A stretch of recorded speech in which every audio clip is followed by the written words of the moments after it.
Film की कहानी शुरू होती है और हमें एक रेगिस्तान का सीन दिखाया जाता है जहां हम एक छोटे से बच्चे को देखते हैं जो कि उसी रेगिस्तान में अकेला घूम रहा था। अब ये बच्चा अकेले इस रेगिस्तान में क्या कर रहा था और यहाँ कैसे आया, ये समझ पाना बहुत ही अजीब था। लेकिन हमारे होश तो तब उड़ जाते हैं जब हम देखते हैं कि उस बच्चे के हाथ में एक इंसान की कटी हुई उंगली थी जिसे वो बच्चा चबा चबा कर खा रहा था। अब सीन शिफ्ट होता है और हम उसी रेगिस्तान में एक आदमी को आता हुआ देखते हैं जिसका नाम विंडम होता है। असल में ये एक फोटोग्राफर है और ये इस रेगिस्तान में सूर्य ग्रहण की फोटोज लेने आया हुआ था। शाम तक विंडम ने सारी अच्छी सूर्य ग्रहण की फोटोज को क्लिक कर लिया था और अपने सामान को पैक करके यहाँ से जाने लगता है। जाते हुए रास्ते में उसकी नजर रेगिस्तान में एक पेड़ पर पड़ती है जिसकी छांव में एक बच्चा बैठा हुआ रो रहा था। अब विंडम इंसानियत के नाते उस बच्चे के पास जाकर उससे उसके रोने की वजह पूछता है और ये भी पूछता है कि वो इस सुनसान बीहड़ रेगिस्तान में अकेला क्या कर रहा है। अब वो बच्चा उसे बताते हुए कहता है कि मैं इस जंगल में खो गया हूँ। अब ये सुनकर विंडम को उस बच्चे पर दया आ जाती है और वो यहाँ से जाने से पहले उस बच्चे को उसके माँ बाप तक पहुँचाने का फैसला करता है। अब विंडम उस बच्चे को लेकर रेगिस्तान में उसके माँ बाप को ढूंढने के लिए भटकने लगता है, लेकिन इस वीरान रेगिस्तान में उसे दूर दूर तक कोई भी दिखाई नहीं दे रहा था। इसलिए अब विंडम ये डिसाइड करता है कि आज वो इस बच्चे को अपने साथ अपने घर ले जाएगा और कल फिर ये दोनों आएंगे और इस बच्चे के माँ बाप को ढूंढेंगे। लेकिन तभी वो बच्चा उसके साथ जाने से मना कर देता है और अकेले आगे रेगिस्तान में अंदर बढ़ने लगता है, ये कहते हुए कि मेरे माँ बाप इसी डायरेक्शन में आगे गए हैं। अब विंडम को ना चाहते हुए भी उस बच्चे के पीछे पीछे रेगिस्तान में अंदर जाना पड़ता है। इस बीच वो उस लड़के को रोकने की बहुत कोशिशें करता है क्योंकि उसे दूर दूर तक कोई भी दिखाई नहीं दे रहा था, लेकिन वो बच्चा रुकने का नाम नहीं ले रहा था। अब विंडम नोटिस करता है कि उस बच्चे के साथ तो वो रेगिस्तान में काफी अंदर तक आ गया है। अब वो लड़का थोड़ा आगे चलने के बाद अचानक ही रुक जाता है और विंडम से पानी मांगता है। विंडम उसे पानी देता है। अब पानी देते हुए उसे एहसास होता है कि इस बच्चे की मदद के चक्कर में वो रेगिस्तान में इतना अंदर आ चुका है कि यहाँ से कैसे बाहर निकलना है उसे पता ही नहीं है। इसका मतलब है कि वो भी यहाँ पर खो चुका है। अब हम देखते हैं वो बच्चा जैसे ही पानी पीता है वो विंडम के चेहरे को देखता हुआ अजीब से स्माइल देता है और चुपचाप भागना शुरू कर देता है। अब विंडम को समझ ही नहीं आया कि ये क्या हुआ। ऐसा लग रहा था कि वो लड़का यहाँ केवल विंडम को फंसाने ही आया था। आगे होता भी कुछ ऐसा ही है। विंडम इस रेगिस्तान में आ तो गया था लेकिन अब उसे यहाँ से निकलना कैसे है ये रास्ता ही नहीं पता था। चलो दिन होता तो भी ठीक था,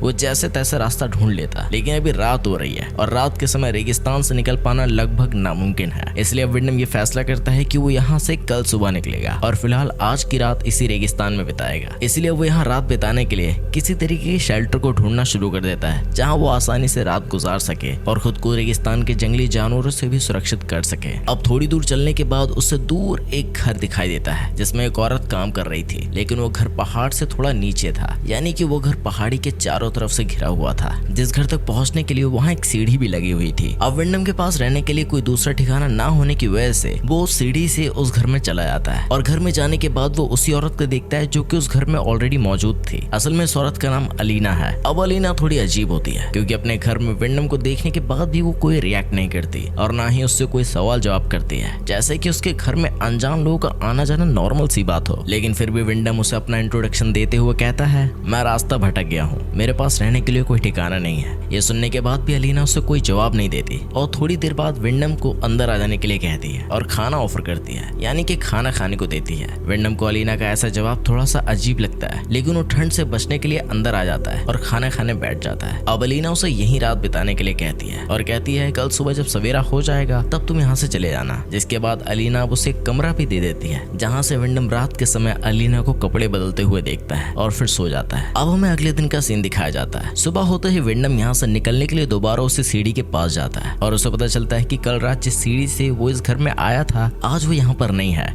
यानी कि सीढ़ी अब गायब हो चुकी है और अब जिस जगह पर विंडम खड़ा हुआ है वो जगह चारों तरफ से ऊंची ऊंची चट्टानों से घिरी हुई है जहाँ से बिना सीढ़ी के निकल पाना नामुमकिन था। इसलिए वो परेशान होकर अलीना के पास जाता है और उससे पूछता है कि कल जो सीढ़ी यहाँ थी वो कहाँ है। इस पर अब अलीना उसे जवाब देते हुए कहती है, उन लोगों ने सीढ़ी को तुम्हारे यहाँ आने से पहले ही हटा दिया। ये सुनते ही विंडम अलीना से पूछता है कौन लोग, जिस पर अलीना कुछ भी जवाब नहीं देती और अपने काम में लग जाती है। आगे हम देखते हैं विंडम अब यहाँ से निकलने की कोशिश कर रहा था और उसके हाथ में क्लाइंबिंग हैमर है जिसके जरिए वो चट्टान पर चढ़ता है और चढ़ते चढ़ते काफी थक भी जाता है। इसीलिए वो एक जगह पर लेट कर थोड़ा आराम करता है। तभी उसे कुछ बच्चों के हंसने की आवाज सुनाई देती है और अचानक से एक बकरे का कटा हुआ सर नीचे आकर गिरता है, जिसे देखते ही विंडम का पैर फिसल जाता है और वो चट्टान से गिरकर बेहोश हो जाता है। और रात में जब विंडम को होश आता है तो वो देखता है उसका जो हथौड़ा था जिसके जरिए वो चट्टान पर चढ़ने की कोशिश कर रहा था वो वो उसके पैर में लगा हुआ था, यानी कि पैर के अंदर गड़ा हुआ था, जिस वजह से उसे पैर में बहुत ज्यादा दर्द हो रहा था और वो दर्द की वजह से चीखने चिल्लाने लगता है। विंडम की चीखने की आवाज सुनकर अलीना वहाँ पे आ जाती है और उसे अपने साथ अपने घर के अंदर ले जाती है। विंडम पूरी रात यही सोचते हुए गुजार देता है कि आखिर वो कौन है जो उसे यहाँ से जाने नहीं दे रहे हैं। वो ये बात अलीना से पूछता है, लेकिन वो उसे फिर से कोई जवाब नहीं देती। विंडम जब थोड़ा ठीक हो जाता है तो वो दोबारा से इस जगह से निकलने की कोशिश करता है और उसे चट्टान पर एक लड़का दिखाई देता है, जिसे देखते ही विंडम उससे हेल्प मांगते हुए एक रस्सी लाने को कहता है, पर वो लड़का विंडम को ये कहकर चला जाता है कि तुम यहीं रुकना, मैं कुछ देर में वापस आऊंगा। इसके बाद हम देखते हैं वो लड़का वापस आ गया और उसके हाथ में एक रस्सी भी थी,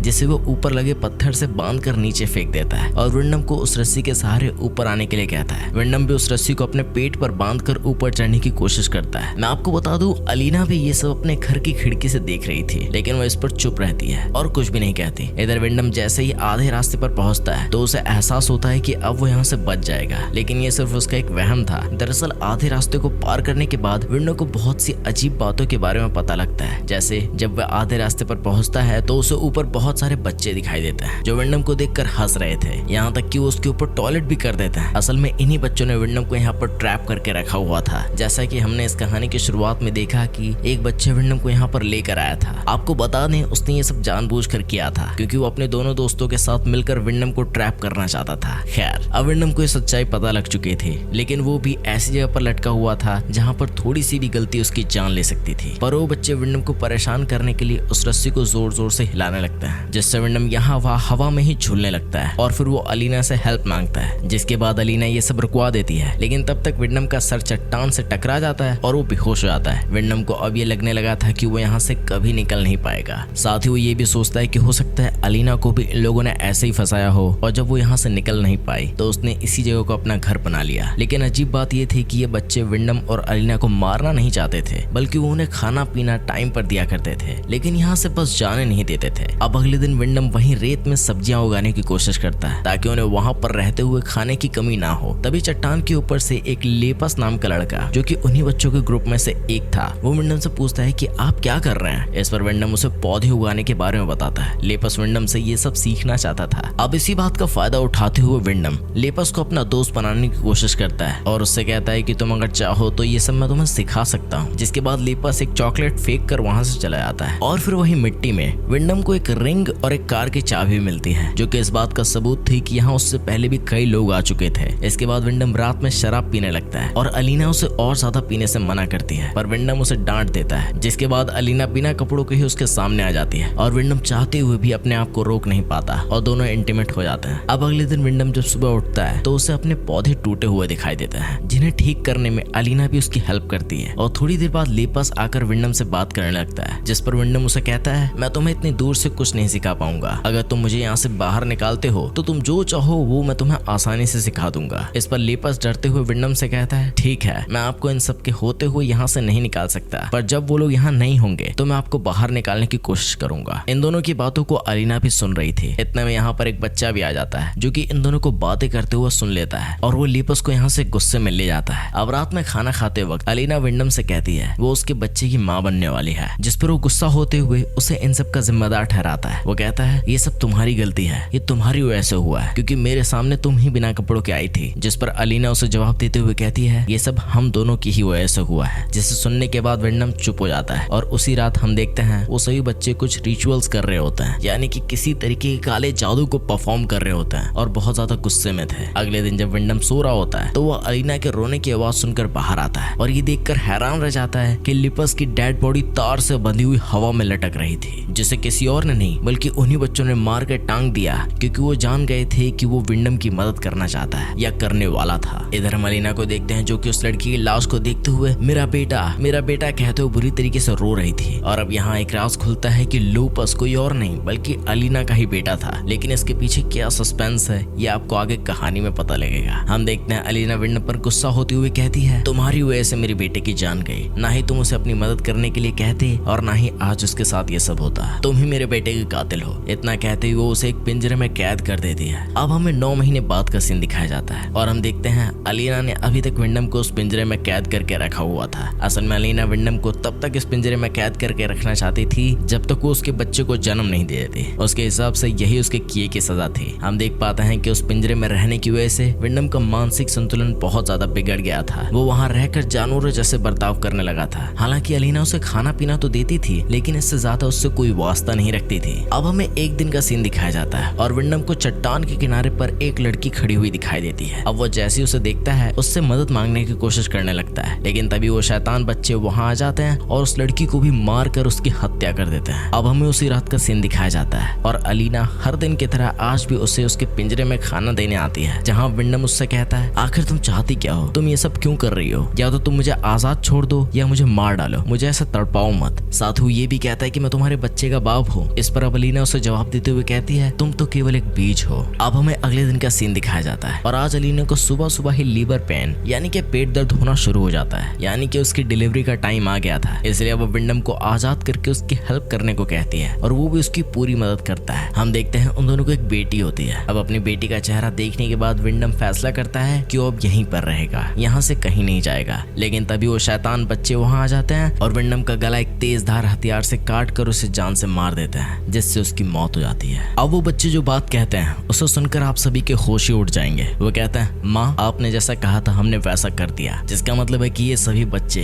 किसी और के नहीं बल्कि अलीना के ही हैं। और विंडम के साथ इंटीमेट होने से पहले अलीना पहले भी कई मर्दों के साथ इंटीमेट हो चुकी है और उसने कई बच्चों को जन्म भी दिया है। असल में वो ऐसा किसी तरीके के रिचुअल को परफॉर्म करने के लिए किया करती थी। अब हमें कुछ समय बाद का सीन दिखाया जाता है, जहाँ हम अलीना को अपनी बेटी को अपने घर में राजी खुशी खिलाते हुए देखते हैं और घर के बाहर विंडम की लाश वैसे ही पड़ी हुई थी जैसे उसे मारा गया था। इसी के साथ ये कहानी, ये फिल्म यहीं पर खत्म हो जाती है। तो दोस्तों, अगर आपको ये कहानी पसंद आई तो प्लीज हमारे चैनल को सब्सक्राइब कीजिए, वीडियो को लाइक कीजिए। मिलता हूँ आपसे नेक्स्ट वीडियो में, तब तक के लिए जय हिंद, वंदे मातरम।